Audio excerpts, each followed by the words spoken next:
Welcome, Spiritual Mag. My name is Sam Bell, and today we are going to focus on applied consciousness. Applied consciousness. Buckle up, Buttercup. Here we go. Get ready to engage. Now, okay, so you're someplace listening to this, maybe headset or speakers, and you're understanding the words that I'm using, and it's making sense, at least so far. And you could actually repeat most of what you're hearing now. Now, you're listening to these sounds, and I'm making the sounds going in your ears retrieve memories in your brain, and you're remembering all these things and putting them in a logical fashion so you can understand these air frequencies bouncing. And when you produce the sounds to produce these air frequencies bouncing with your lips, your teeth, your tongue, it's your speech. And you've been using your speech today without thinking about it at all.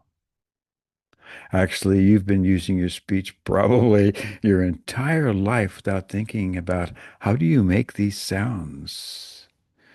How do you remember these sounds?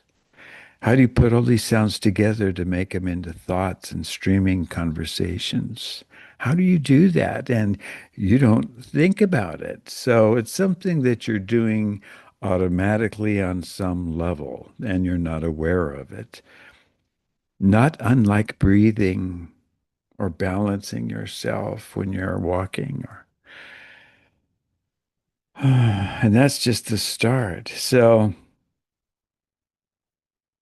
this is going to be a serious topic here because what we're going to be focusing on are area that you're not paying attention to yet you're completely immersed in. And the realities of what could happen probably have not been yet perceived. And we're specifically talking about a personal identification system. Okay. Now, the United States does not have a single national personal identification system, but it is moving towards digital and mobile IDs with the Real ID Act as a key driver for federal and air travel purposes. Many states are implementing and expanding digital driver's licenses stored on smartphones, which are more secure and allow for the selective disclosure of personal information. Future developments are likely to include enhanced physical security features and greater interoperability interoperability between digital and physical IDs. So this one word here, interoperabilities. This is one of these words that are a bunch of sounds, interoperability, a bunch of sounds that are generalized going in your ears, and you're attaching some memories, some thought forms to this word, interoperability, which doesn't really create a very firm thought form in your mind, does it? So, a greater interoperability between digital and physical IDs. So that's where the states are going. And it's a personal identification system. So you're not aware of what interoperability is going to do to impact your life. Okay. So focus on what I'm saying and listen to this. Now, you live in the real world. You do what you want to do. I live in the real world. I do what I want to do. Well, at least that we can reasonably do it, right? Whatever it is.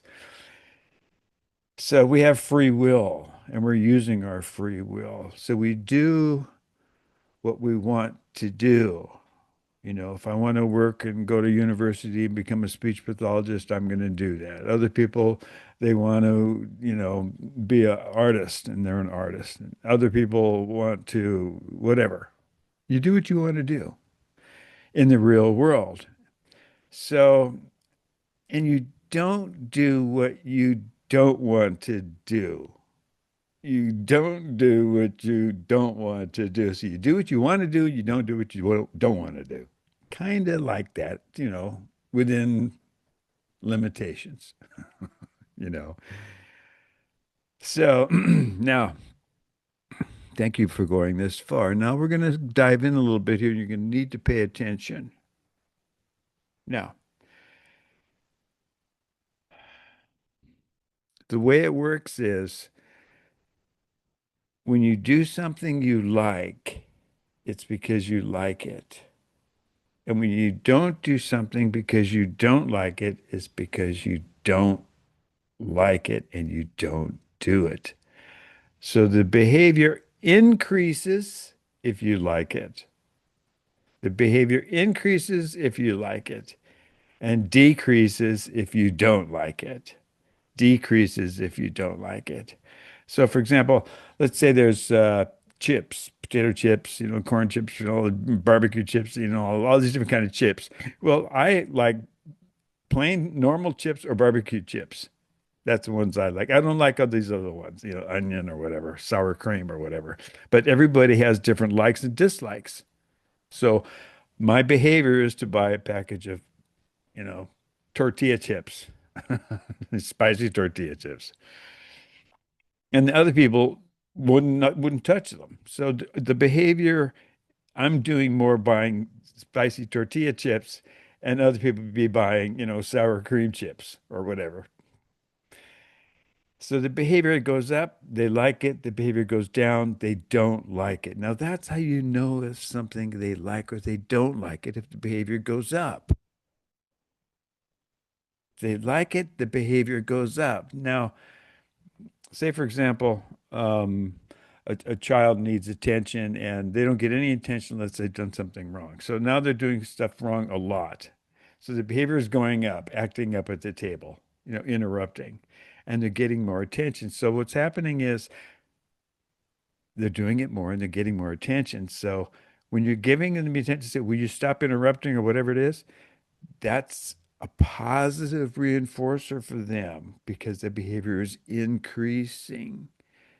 Now, for the person who's, irritated at them, they think they're giving them a negative. Will you stop interrupting? Stop, spilling your stuff. Stop this, stop that. They think they're giving a negative, but actually, because the behavior is increasing, they're giving a positive. Okay. All right.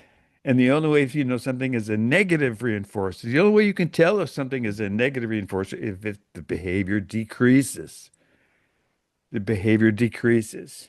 Okay, so there's positives and negatives in the real world. There's positives and negatives. Talk to a cop. Go to get a driver's license. There's positives and negatives. Get some insurance for your stuff, your house. There's positives and negatives all over the place. Okay, now we kind of got, the playing field. We have an idea. Now, the way it works is, well, let's take, for example, a job. Let's say you move to a city and they have jobs. Say it's North Dakota, and they have jobs working on the oil wells, all different kinds of jobs, hard jobs, easy jobs, low paying, high paying, all different kinds of jobs. So you're a talented person and you can do stuff. You can weld. Let's say you can weld, and they're going to pay you $100 an hour, and they want you to work a 10-hour day.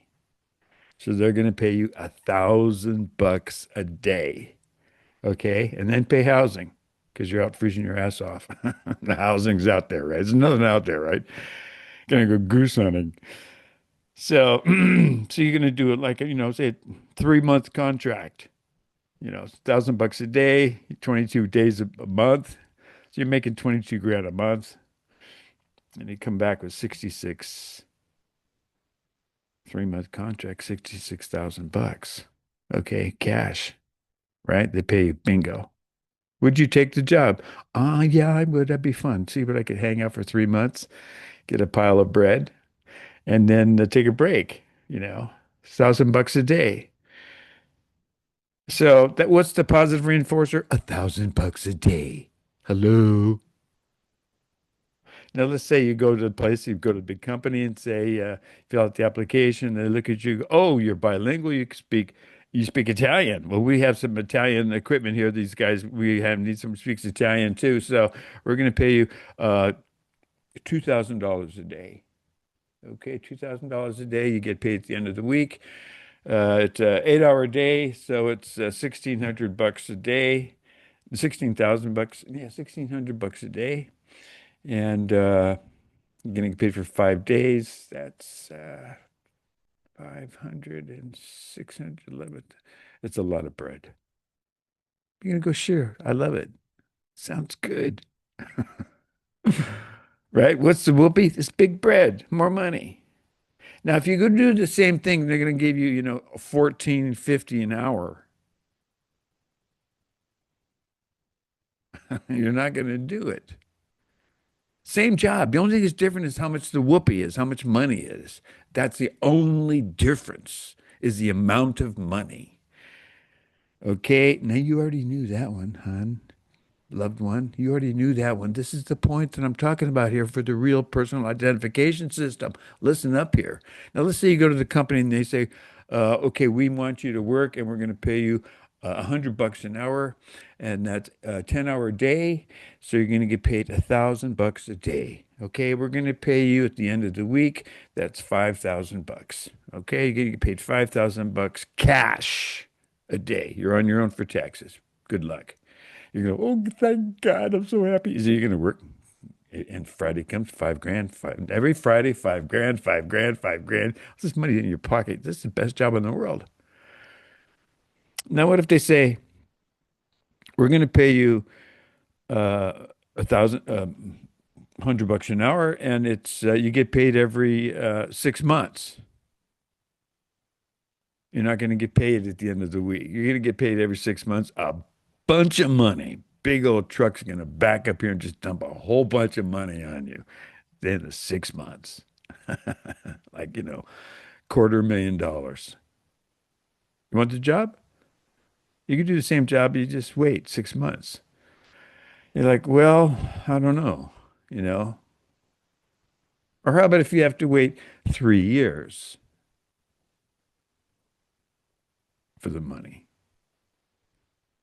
How about $1 million a day? You have to wait 50 years. You got $1 million a day. You have to wait 50 years. Would you take the job? No, you wouldn't, right? Now, the time factor works. Okay.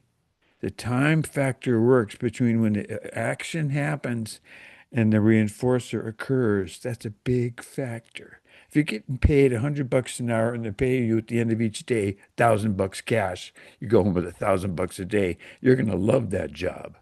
Okay? If they're gonna pay you 1,000 bucks a day, but they're gonna pay you after 4 years, okay, it's not gonna. You don't know. Well, how 10 years? No. The same works for the negative reinforcers. The same works for the negative reinforcers. The same work for the negative reinforcers. So if you have a digital ID and somebody's going to give you a negative reinforcer, they can give you a negative reinforcer in 12 thousandths of a second. And if 50 people want to give you a negative reinforcer, they can give you 12 thousandths of a second. Okay? Seriously. Seriously. When you get this digital ID, you're going to find out you can have pain like you've never had pain before. Okay? Now,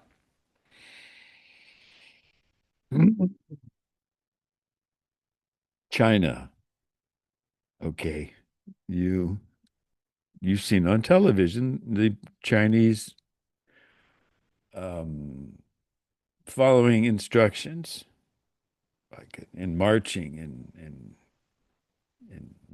parade and things. You get a glimpse to the Chinese approach to behavior modification. The Chinese use behavior modification encompasses two main areas. There's clinical application using techniques like applied behavior analysis for conditions like autism and psychological disorders, and large scale social control through systems like the social credit system. Not a sweet name, the social credit system, and targeted advertising to influence public and consumer behavior. In China, clinical use is expanding in medicine and education, while social methods are a subject of international debate due to concerns about privacy and freedom. Okay, so that means it's a two-way street when you've got the ID. You do something you're not supposed to do, the system is going to ding you faster than you can digest one French fry. Okay. And if you have 5,000 things in the system that are going to ding you, they can all ding you at the same time from anywhere in the world. And instead of having a negative reinforcer after a month or a year, you're going to have a negative reinforcer within 1 second. You've never really experienced that. Okay. Now, let's turn the channel here. You want to see some behavior modification with negative reinforcers applied? And let's take a look at North Korea. North Korea maintains obedience and conformity through comprehensive and a brutal system of ideological education and forced behavior modification. Jump, sucker, which includes severe punishments, constant surveillance, and systematic human rights abuses. The goal of this system is to enforce absolute loyalty to the ruling Kim family and the state ideology of self-reliance. So you don't get a letter in the mail. You don't get an email. You just get some instant agony of finding out you can't buy something, you can't get something, you can't get fuel, you can't get health care, you can't get food, you can't get water, you can't leave your geographic area instantly if you have this ID system there. See, because somebody just puts it in and bing, you're locked up. So it's ideological control. The government employs constant, this is North Korea, constant propaganda to promote anti-South Korean and anti-American sentiment and to secure citizen loyalty. You're going to be loyal, man. You see those guys. State media is the only source of information, and accessing unsanctioned foreign media, especially from South Korea or US or Japan, is considered anti-socialist behavior and is severely punished. Now, it's not severely punished next year or next month. It's severely punished by the time you eat a French fry, boys and girls. It's like wham. And it's not just from one source, from everywhere. All at once. Complete. And if the people don't follow up, they get whacked. So it, it's severely punished, sometimes with the death penalty. The state relies heavily on social education to correct criminal attitudes. of those who commit general non-political crimes. So it's arbitrary punishment. It's arbitrary fear. The regime maintains obedience through pervasive fear, using arbitrary arrests, arbitrary torture, and public executions. Oh, that's nice. We'll get people's attention. And unjust imprisonment. Even minor criticism of the government in a private conversation lead to your arrest. Now that's North Korea, boys and girls. If you're in North America, if you're on the internet, well, there's a ocean of information about you in data banks. There's AI that you can't even comprehend that can access all the information in those data banks.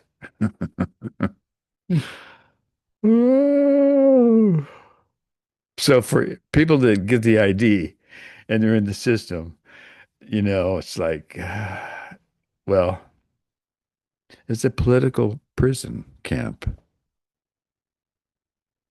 Okay. And it's behavior modification. So in the old world, you kind of do what you want to do and you don't what you don't want to do. And the behaviors that you want to do kind of increase, and the behaviors you don't want to do kind of decrease. You can check that out the window, boys and girls, because everything's digital.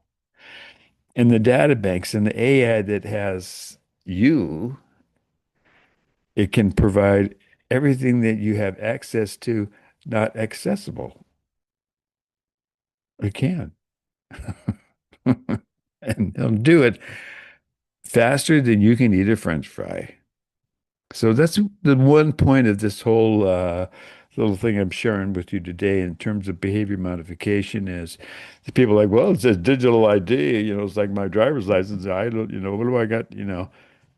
The way that works, it's a two-way street in terms of behavior modification. So you can get positive reinforcers and negative reinforcers. And the faster the positive gets there, the more powerful it is. And the faster the negative gets there, the more powerful it is. Until you've crossed the street and found out you completely cannot use your checking account because you didn't get across while it was said walk. And that ties into not being able to do all kinds of stuff. You have no idea what's involved with getting your behavior to be like China or North Korea. Think about it. You and all your loved ones are always in my prayers. Samuel Joseph Bell, civilian journalist, spiritualmag.org.